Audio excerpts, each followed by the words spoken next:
नमस्कार, जोहार। लाइव दैनिक में आप सभी दर्शकों का बहुत-बहुत स्वागत है। 16 अप्रैल देश के इतिहास के लिए एक बहुत महत्वपूर्ण तारीख है और इस तारीख को एक ऐसी घटना होने जा रही है संसद में जो कि इतिहास में हमेशा याद किया जाएगा।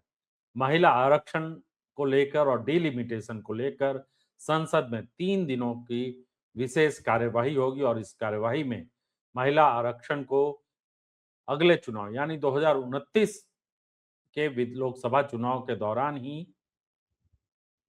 लागू करने की एक कोशिश की जा रही है केंद्र सरकार के द्वारा, बीजेपी सरकार के द्वारा खास तौर से, क्योंकि सत्ता में अभी बीजेपी है और चुनाव अभी चल रहे 2 राज्यों में। तमिलनाडु और पश्चिम बंगाल में चुनाव के बीच विशेष सत्र बुलाकर डिलिमिटेशन और महिला आरक्षण जैसे 2 बड़े और महत्वपूर्ण मुद्दे को लेकर विपक्ष जहां एकजुट हो रहा है। दिल्ली में भी तमाम विपक्षी नेताओं ने मुलाकात की है। मल्लिकार्जुन खड़गे, राहुल गांधी, तेजस्वी यादव, तमाम बड़े-बड़े नेता विपक्ष की बैठक हुई और इधर झारखंड की राजधानी रांची में हेमंत सोरेन ने भी बड़ा बयान दिया है। उन्होंने कहा है कि डिलिमिटेशन और महिला आरक्षण दोनों अलग-अलग विषय है।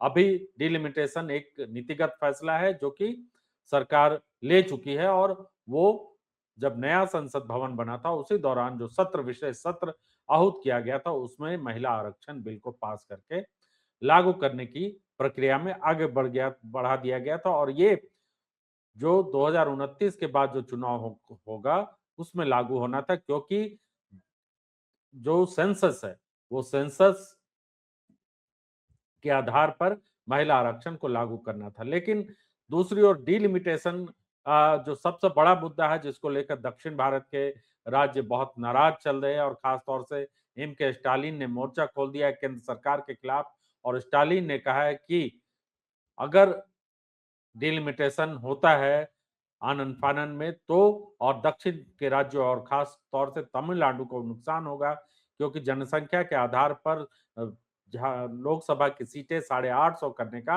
प्रावधान है और केंद्र सरकार इसे लागू करना चाह रही है। उत्तर प्रदेश सबसे ज्यादा, उत्तर प्रदेश में 120 सीटें बढ़ेंगी, झारखंड में 23 सीटें होंगी, 14 से 23 होने की बात आ रही है आबादी के अनुसार 2011 की जनगणना के मुताबिक अगर कहें तो।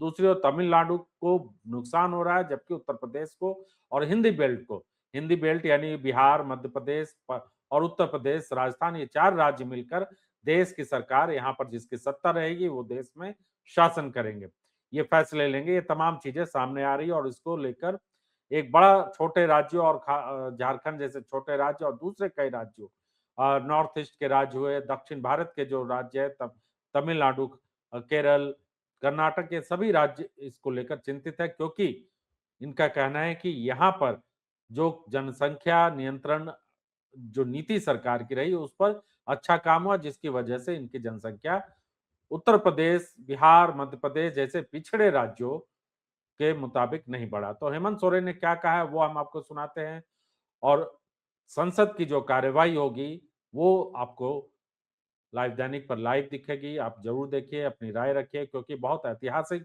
घड़ी है ये और इस ऐतिहासिक घड़ी में क्या किस तरीके से आपके जनप्रतिनिधि, आपके सांसद क्या कहते हैं, ये हम आपको दिखलाएंगे और जरूर कमेंट बॉक्स में कमेंट लिखिए। जोहार। महिला आरक्षण को लेकर जिस तरीके से हो रहा है, परिसीमन की बात आ रही है, सामने सीट बढ़ने की बात आ रही है, लोकसभा की सीटें और देखिए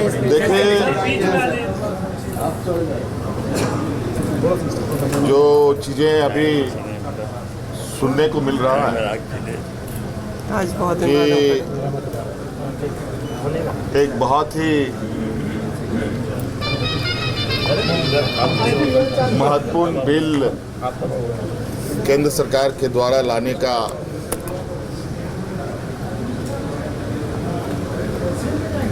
विचार बनाया गया है और वो है महिलाओं को आरक्षण से संबंधित, और वो भी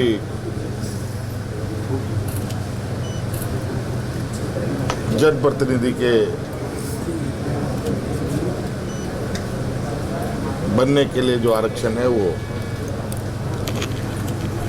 लेकिन बात ये भी आ रही है कि देश में सांसदों की संख्या बढ़ेगी, देश का जो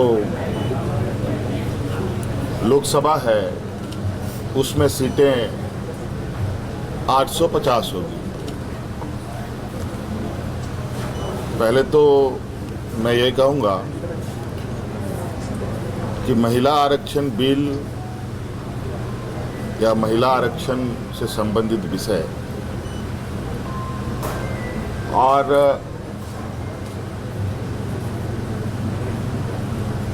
लोकसभा की सीट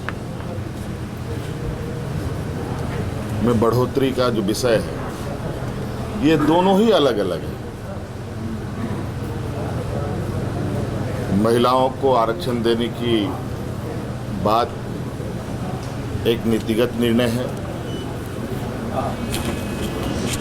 और सदन में सीटें बढ़ाने की बात संख्या से संबंधित है। आज सरकार को कैसे ये पता कि 885 सीट बढ़ेंगे या 885 सीट होने चाहिए?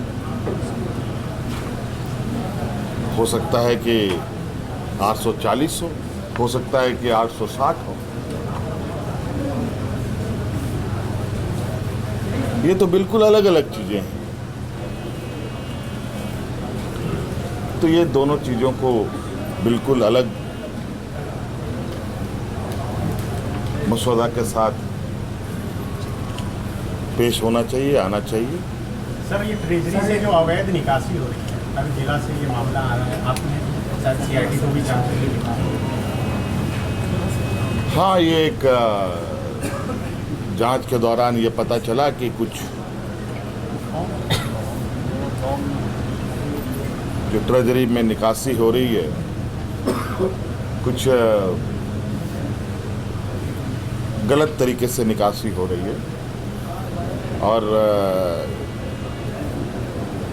चीज़ों को चिन्हित भी कर लिया गया है और बहुत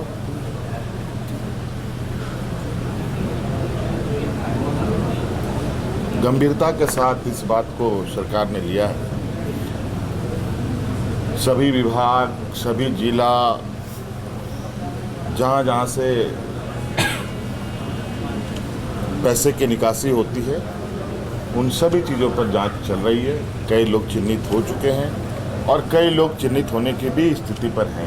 बायोम इंस्टीट्यूट नीट की तैयारी के लिए एक भरोसेमंद नाम। यहाँ अनुभवी फैकल्टी, स्मार्ट क्लासरूम और बेहतरीन टीचिंग मेथड से स्टूडेंट्स को मिलती है मजबूत तैयारी। यहाँ हर स्टूडेंट को मिलता है पर्सनल गाइडेंस और डाउट क्लियरिंग का पूरा सपोर्ट। नीट 2027 और 28 के लिए फेज 1 बैच 9 अप्रैल से शुरू हो रहा है। आज ही बायोम इंस्टीट्यूट से जुड़े और अपने डॉक्टर बनने के सपने को दे सही दिशा। बायोम इंस्टीट्यूट सिर्फ मेडिकल प्रिपरेशन का संस्थान। रॉयल इंडिया में आपका स्वागत है।